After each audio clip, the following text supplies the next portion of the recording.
Hi there, this is FrightFest TV. I'm Billy Chainsaw. These are the Ford brothers, Howard and John, the co-directors. And Howard, you wrote the script, didn't you? We both co-wrote the script as well for The Dead 2 India. Last time it was Africa. It was. Burning question, why India? We were looking for the most beautiful country in the world, which was that whole mix for us about beauty and horror and mixing the two, and we're thinking, okay, Africa was stunning. What is the most beautiful country in the world? And India came up pretty India quick. has a spirituality, and it's a very elegant, vibrant, bustling, very well-populated country. So what better to have a zombie epidemic? India. 1.2 billion people, that's a lot of zombies. Are you spiritual people yourselves? Interested in it, I would say. Fascinated by it, and that always seems to become an integral part of when we write a script. One of the dead scripts, as it were. It becomes, I suppose, the undercurrent of it, and it's always fascinating to see how each different culture translates what's going on and tries to put understanding to it. Exactly. We find that fascinating. Definitely, yeah. I'm a big believer in sort of fate and karma, and you kind of reap what you sow. So if you do someone down, it's going to come back at you in some other way. And so we were trying to play with that as well. I always believed that to be the case, that if you do good, it's going to help you along. And so we were trying to inject. We sort of live our lives. Well, that's a with those spiritualism. terms. Yes. Yeah. What you've just said is spiritualism. Yeah. Then probably yes. The We just don't know. answer is yes. Too busy making films to know what we think. How soon after The Dead did you decide that you wanted to make The Dead 2? Well, I have to say, for me, as you know, The Dead was a bit of a long and horrifying journey to make. So it took me a while. I suppose I was almost in post-traumatic stress mode. It took me a while to even want to make anything after that. It kind of almost put me off filmmaking for life. So, but after, putting some of the demons to rest after a while, and the fan support, really, the overwhelming fan support, they seemed to really love it. They understood it and they got it, and that really reignited something. We thought we've got to have a look at doing another one, but we didn't know until we put literally pen to paper. We sat down and thought, okay, let's write a few notes and see where we go. We were a bit half-hearted at first, but the moment we put pen to paper, we just couldn't write fast enough. It just flew out in unbelievable time. We were shocked, really, by that. It did, yeah. But the thing is, we absolutely owe, the fan support for The Dead 1, which we're incredibly grateful for. All the guys who went out and got DVDs, went to see it in theatres and, Blu-rays and everything. And we could not do The Dead 2 without that support, so we're incredibly grateful for that. And when we saw online all of these sort of sequel pleas and all this kind of thing, we thought, let's do it. And also it was a kind of a chance to go back, because we had, with all the sort of knife point muggings, the held at gunpoint and the malaria and all of that in Africa, we thought it was kind of a chance to go back with a bit of hindsight, almost going back to deal with the school bully, having practiced your right hook and what you might say after an event type thing. And we knew things would come at us much more, but we'd have a sort of backup plan so we could just keep moving. That was helpful. But did it, when it came down to it, when you were face to face with such scenarios, we'll get anecdotal about shortly, had it prepared you that much? I mean, did it help you? I think it helped a great deal. We were ready. We, as John and I said from the very beginning, what we'll do with The Dead 2, we're going to hit brick walls. We knew it. And last time we just had you get stubborn. As a filmmaker, you want your vision, you want what you want. In Africa, when we hit the brick walls, we just tried to bulldoze through those walls, and you realise that's a waste of time, waste of energy, and you just have to be devious and go around those walls, over the walls, or you just have to adapt. So if we couldn't shoot the scene exactly how we wanted, we go, right, let's not spend any time debating the fact we can't do it this way, we're going to do it this way instead, completely change it, this, that and the other, just keep that flexibility and keep move moving. Fast. But we always wanted to keep the film, have a sort of gritty, realistic edge, so the sort of style of filmmaking we did actually consciously change a little bit from. We wanted to up the pace, you know. We didn't want the film to suffer from sequelitis and just go bigger, but you know, we wanted it to ramp up the action, the pace, and the sort of style and the heart of filmmaking. also. We wanted to ramp up everything. You know, we didn't want to leave anything out. You know, everything had to be raised. We had to raise the bar on everything. And there are some scenes you're going to see in The Dead 2 India that were in the script for The Dead 1, but we couldn't do them. So they're in there now. You know, we literally sort of started, didn't we? We've got to have that scene that we couldn't do because it was so frustrating when we were tearing pages out of the script while in Africa. So they're in there, and then we sort of adapted some of the stuff around that and then built the script around that. So that was satisfying to go back and nail some of those scenes.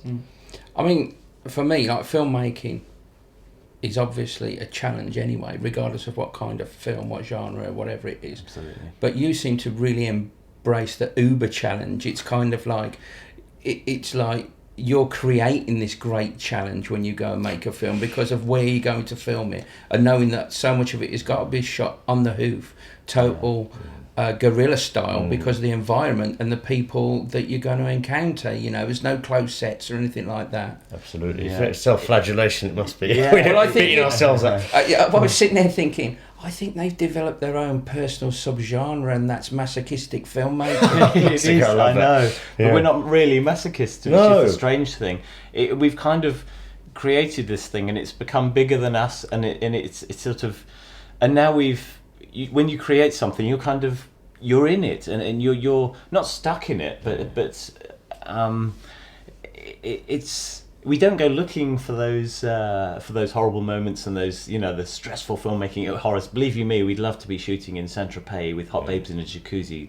Don't get me wrong, but somehow I suppose we feel we have to give the audience something that no one else is giving. I suppose we're just trying to run the extra mile, go to some far-flung region of the planet where no one else is going to shoot. In this world of there's so many movies, there's so many horrors of all different types. We have to inject something new and different, and if the road is painful to get there, I guess we'll have to suffer that. I think it's an addiction to adventure.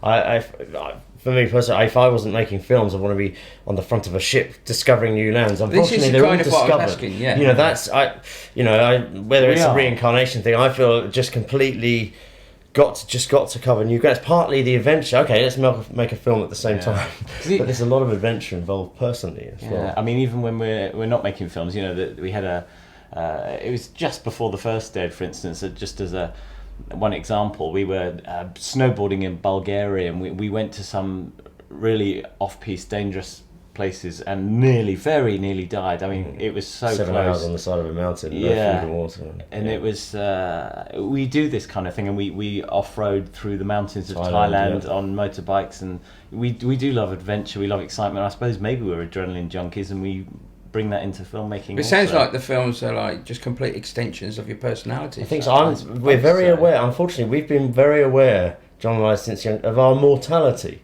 As in, we are so aware that this is temporary. We will all be dead pretty soon. That's the whole thing, that, you know, it's kind of almost not real. You've got a little moment on the stage, and you better make it a good one. Make good on it. But, you know, that's not to say that, you know, don't respect everything that's out there. You know, great respect for every person and everyone, but just try and have a good time. You know, try and enjoy it. Have some adventure, do something, I don't know, you know, it's make your mark, whether that's what it is, you know, an element of that in there. The other thing that nails you two as such individual directors is your vision, the palette that you work with. You know, it's so beautiful, which is what sets it apart from all of yours are the most beautiful, like I said, it's the first time. Zombie movies, but like genre movies, it's not very often you see them on such big vistas. Yeah, thanks. We really are all about those tiny details. You're all about the vista. Big landscape. The vista. It's very. We had Sergio Leone, you know, one of our favourite directors. He was a master of the tiny detail within the huge epic, scale, the vista, and that's what it is. It's concentrating on the grain of sand, but also encapsulating the desert. It's everything. We're just trying to get everything, not just. It's a very difficult. And the heart, isn't it? As I said, briefly said on stage just as I was leaving before the film started, that hope, well, with all films we make, but you feel something in your heart with the film that you're not necessarily expecting to feel by the time you get to the end of the movie, and what happens. That there is something you sort of it hopefully resonates about whatever life the person who's watching the film is having, and it might make them reflect. Even in a zombie movie, maybe that's a bit surprising. I hope that comes through. It's hard to know, as a filmmaker, it's very odd. It's almost like trying to control a puppet. You make your choices of shots, your lenses, and how the light's going to be, and all of those things. You're trying to make people feel a certain way. It's trying to control it with a sort of really weird puppet arm. You don't know if that effect is coming through. But it may be horror, but it's like every genre. If you can touch someone's emotion, then you're there, and horror's no different. So, well, for me, they're the most successful films. How they affect me. If I'm affected by a film, that my favourite films are ones that resonate with me long after I've walked out the cinema. Yeah, great. Yeah, vice versa. Absolutely. Are there any particular directors that have influenced the way you shoot? So again, Sergio Leone was definitely one. We loved those, his westerns growing up, and so many. And that's the thing. John and I, we're horror fans. We very influenced Romero's Dawn of the Dead originally, and Sam Raimi's Evil Dead 1. But so many other types of movies, La Sallerie de la Peur, The Wages of Fear, great French movie. Awesome. Those type of films, and that's kind of, there's a little bit of that in Dead One, I think. And you're a big fan of The Sixth Sense, and huge, sort of and just, I don't know, our taste of movies. And Maurice Perras, these guys, very fascinating. We've got a kind of bit of an eclectic mix of favourites. But that comes across within what you put on the screen. Great. Okay. It's not just a straight ahead. As much as I love horror, so much of it is very straight ahead horror. This is it. As good as it may be, it's still kind of generic. Yeah. But you can. That's why I asked you that, because yours is like a melting pot.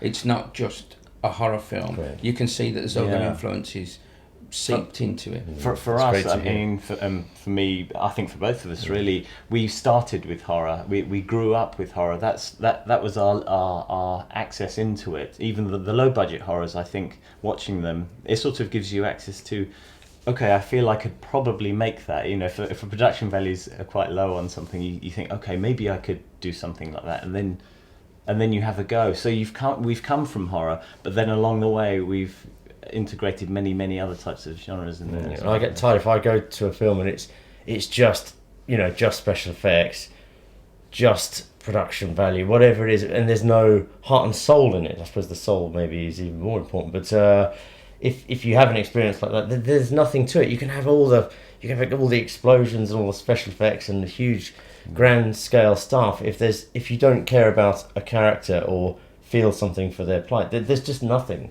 It just doesn't work. And so those movies, even early on, like with the Dead One, with a little movie called Lost in the Desert. I think it was a late 70s TV movie, actually, about a little boy who's lost in the desert. Small film, very few characters, but just the plight of the character and the situation he was in, and with his father looking for him. That was an influential film. That was a sort of real turning point for us. And so, like everyone, it becomes emblazoned in your psyche when you see it at a certain young age, and those are the seeds that are sown, and they set you off on a particular track. And it's given us that, I suppose, that want for just the emotion, the heart, the soul. And we don't want to just make films. It's funny, a lot of people, and actually we're getting sort of offers of films and stuff like that. We don't just want to make films to make films. We want to care about the film and the subject matter. We don't just want to, but you know what I mean? We don't just want to make films for the sake of, we don't get up in the morning and think, I just want to point a camera at something and everything else. We want to tell particular stories. We want to tell the stories, not to, I never wanted to be a filmmaker. I just wanted to tell a particular story or stories, and I suppose a filmmaker was a way of doing it.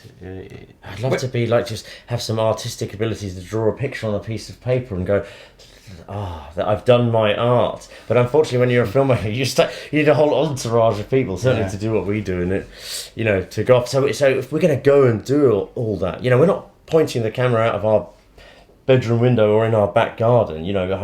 We're trying to go to far-flung places to do something different. You need a big amount of an entourage of people to sort of do that, and I suppose we are sort of constantly frustrated like that, because the type of things we want to do take a lot of effort, and put the moon on a stick, beating ourselves up all the time. I think we're it sounds like your style of filmmaking is a lot more organic, you know, because you're so personally involved in every aspect of it, and it comes from within the actual what you're trying to put up there on the screen. I would agree with that. Yeah, I think absolutely right. And also we're looking, we even went down to when we're framing shots and physically looking back at what is this saying, you know, what are we saying? We'll analyse the tiniest thing, go, you know, try and do it very quickly, but is this saying, is this going to, when that's put together with what we've just done and what we're about to do, is that giving the feeling we want? And if we don't feel we're getting that, we'll make adjustments, we'll add something, we'll change something within a very short space of time. So we're really onto those little details, aren't we, as well? You know, I can't say we get it right all the time, we try. I think there's all the little sort of streams make big rivers. Yeah, it's if you accumulate get all the details right, the end piece will hopefully come through and tell the story we're trying to tell. And with the FrightFest premiere, we hadn't seen the film the whole way through ourselves. We'd been seeing the film in reels. It's split into sort of 6 reels, and all the last sound went on. It's so, you know, because as we sit here right now, 6 months ago we hadn't boarded the plane. It's 6 months tomorrow we boarded the plane. 6 months tomorrow we boarded the plane to India, and even then we didn't start shooting for another week. That's comparatively short length of time for a feature. Normally Absolutely. an 18 months is How is it compared with the Dead film? That took a lot longer. We're pushing 3 years. Well, the thing is, we went to the original Dead. So people could get a nail and everything. That was nearly dying, and you know, very close to dying actually, and hence the book "Surviving the Dead." If I can plug my book, Surviving the Dead. I've got a copy of it. I'll show you later.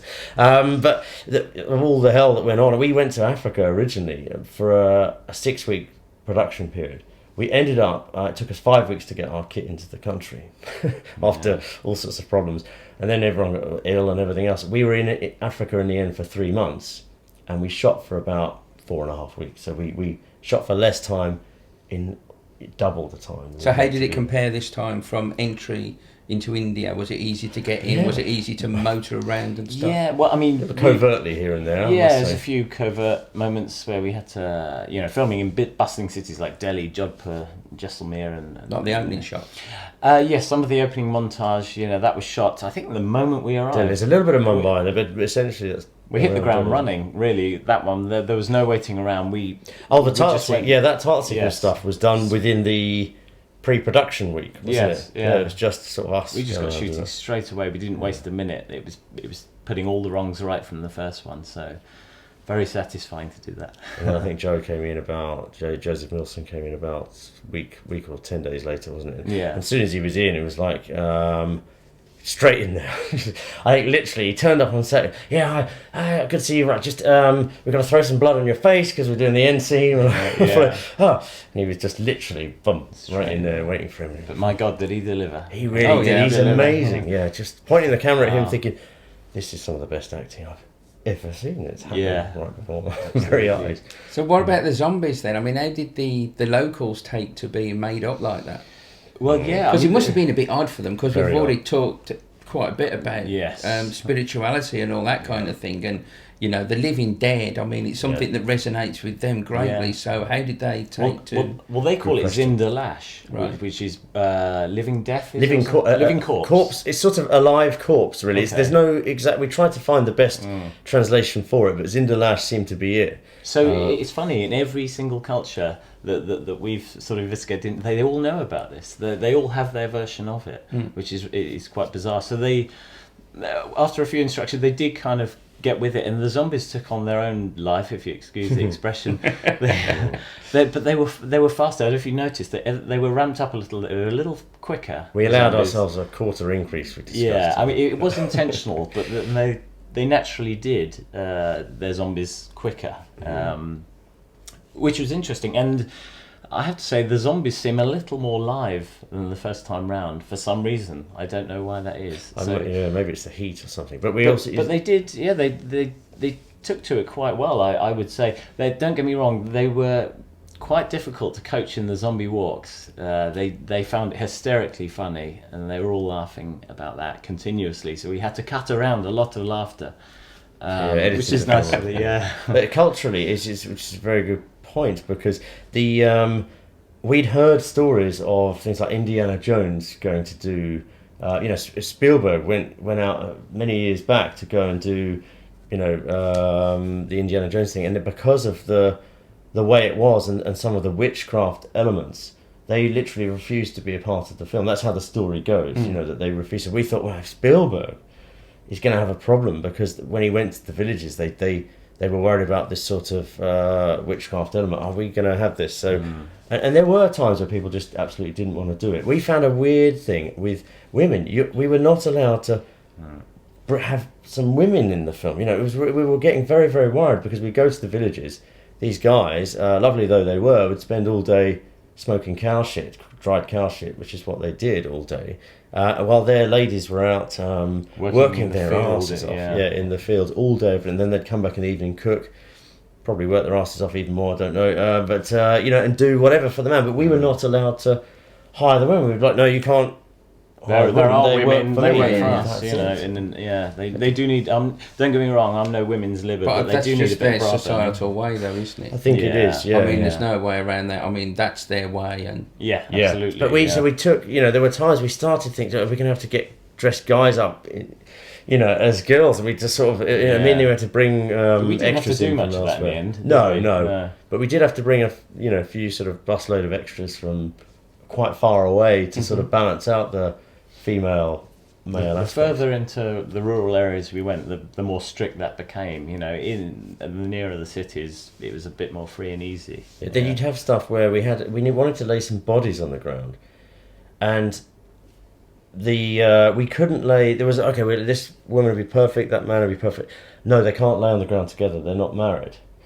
We're just playing a dead body. But they can't be things laying that on we the weren't ground. This is a societal, like I was saying about societal trait. It's like that's the way it is, and you can't mess with that. You come across some cultural obstacles, and it's bizarre because they weren't actors. It's like they're themselves. Absolutely. We went to a village on the edge of the Thar Desert, and there was only women in this village. All the men had gone somewhere to work, but.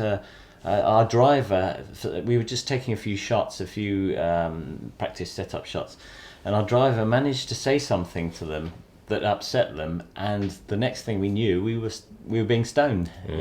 All the women in the village were hurling stones at us. It was. Then we had some goons, so-called goons, wasn't it? We've tried when we were filming the rail track sequence near where the which hopefully is a very harrowing sequence for people, but where the woman and her child are trapped in the car. And in a pretty bad situation, but we were in an incredibly bad situation at that point. These so-called goons turned up, and they were like, "Right, you've got to pay us to be here, pay us to leave," and they were like putting some ludicrous amounts of money on it. And they even grabbed the camera off John's shoulder, and also the camera. We said, "Sod them, they can try it." So I grabbed the camera, I just started filming. We just got on it, and one of them sort of ran at me from the side. I was holding the camera, and suddenly I was hit sideways. And Anne over there rugby tackled this guy out the way. Then there was a big scuffle. Thank you for that. It became close to a full-on physical riot, I would almost say. And the locals were saying to us, because it's a weird situation. So one of our female fixers, that these local guys were threatening sexual violence. They said, these foreigners, they'll go, but we'll find you, we'll get you, and we'll have you. This was apparently what was going on. They were using rape as a threat. And apparently digging they had hold of her hands and digging, really apparently very digging their fingers deep into her flesh. And all of this stuff had gone on. I was like, let's just. And they were like, don't do anything. These guys, they'll stone you to death. You'll not get out of it. So how did you get out of the situation? Other than the old-fashioned way. It was money. Money won the day. We'd learnt that from the dead. Did they clear off, or did they still stick around? Some of them are zombies in the scene, aren't there? A couple of them in the end. It was bizarre, from threatening to kill us all of a sudden, when the deal was done, a sort of cloud was lifted. Yeah. And some of those guys are zombies Yeah. in the background of that car sequence. Some of the guys. So they stuck around, but at the end of the day, those things, as you can see, Joe's performance was Joseph's performance was on the edge, and that's a direct, I think, it's helped directly by that scenario that was going on right there. There's real that, anger that was involved real in that emotion as well. he was using. It enhances. It Yeah, enhanced I his mean, he's performance. amazing anyway, but that is another level, and you can really just see with the outcome of that scene, the visceral anger. Would you consider that the most harrowing incident during filming? I would say yes. So, yeah. I You had a dog thrown at I you, did which have is a dog. Drop mildly kicked, I harrowing. believe. Drop kicked at me. I mean, can you? How did you believe know that? it was actually drop kicked? Did somebody see? Someone told it. I was walking along, bang! I was hit by this thing. I had no idea what it was. Then I heard a yelp from the dog, and the dog scampered off somewhere. I turned around and said, "Someone just drop kicked a dog at you." And then they were throwing cow shit off the roofs at us. Yeah. And then stones. And Yeah. I thought, this is just not going well. It's just such a shame. I was quite sort of heartbroken, not just because of this exact incident, but because I'd totally fallen in love in their first location record. Totally fallen in love with this village. Kuhara is the name of this village, and it was amazing, and it was lovely, and it was gonna provide some incredible locations. Okay, we've got incredible locations anyway, but some of these places we could not get in the film because we physically could not shoot there. It's like Children of the Corn. It was like they were scary, these kids. They were knocking you off your feet. There was the adults hundreds couldn't of control them. them. And, a child on its own, no problem, but they were hundreds. So I said, look, we'll hire a load of security and we'll go back, right? Get security. Okay, everyone said if we get security, like, fine, then we'll go back. And then we hired these security, and they, where are you filming? We gave them the name of the village. We went, No way. no, we're not going to that village. That's the most dangerous village for 200 miles. The last time a policeman went there, he had his ear cut off. Yeah, that's right. So, well. not fun. Yeah. So what's next then? Yeah. Well, No, that's down to the fans of this. If enough, we'll have a little breather for the moment. But certainly there could be a part 3 if enough people support this, and we're great. What There about is- something else Yeah, I mean, for me, I've that's written, not the dead? Yes, Yeah. absolutely. Well, I've written a script that is a project of passion for me. It's something that's reignited a fire from within, as it were. It's a revenge scenario, again with a difference. I won't say too much at the moment, but that's the one I'm hoping to push through next and do something. As the brothers? That's the thing. We're trying to figure that out, how that's going to be. I'm trying to get him to produce it while I do it. I don't like producing. It's just unfortunately I'm not too bad at it, but I only produce to facilitate my directing. What you're gonna do. Yeah, I don't want. That's not what I set out to do. You know, I set out to direct, and that's it. I mean, I've also written a supernatural, very dark supernatural thriller that and meant to be attached to another project called The Tank, but we're basically definitely going to do Ford Brothers movies, but we may have to sort of go and do one or two of our own and then come back and maybe we'll structure it that way. We're not entirely sure. We're going to have a little breather and figure it out. The dual directing thing does throw up a few issues. Yeah, and we keep saying, we'll never do this again. We said on the last one, never do this again. Then we did it again. And then we said we'd never do it again. Yeah. So we've really got to. And that's the issue, because I only want to direct. It's the only, it's the only thing that's of interest. And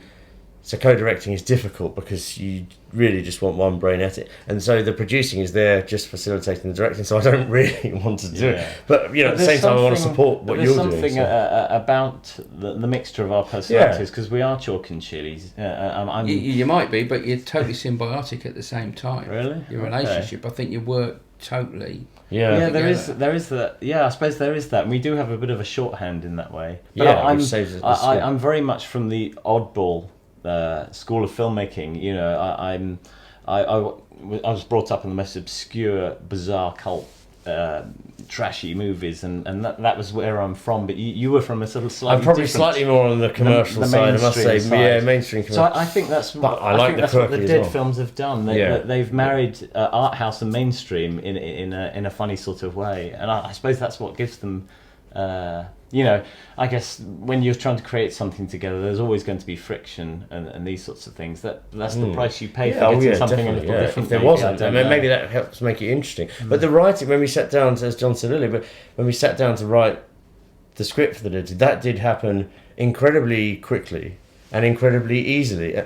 And we were coming out with sort of bizarrely the same ideas at the same time. Yeah. That was quite weird. There was Yeah, a it few was. things that were literally thought of at identical moments and were speaking at the same time. So that was good, and that was an easy, and that worked well. So I think there are subjects like that, stuff like, whether it be at the Dead 3, not that we want to keep, we want to do something else in between. I imagine, that when we sit down to do those types of things, when we know the type of direction we're wanting to head, we can make that happen fairly quickly. Yeah. It's a long answer to your question. We're not sure exactly, but we're going to figure it out. You can answer it. Well, can you finish this by telling the camera, which camera? This camera, what it is you like about FrightFest? FrightFest is just an incredible experience with fans who actually love horror movies, and it's an absolute honour for us to be in it, let alone opening the festival. It's a great atmosphere for like-minded people to get together and just go crazy about the movies they love. Yeah, you've got to go to FrightFest. If you haven't been, you're totally missing out. Thank you very much. Thank you. Howard. Pleasure. Thanks. Thank you very much. Nice Ford Brothers.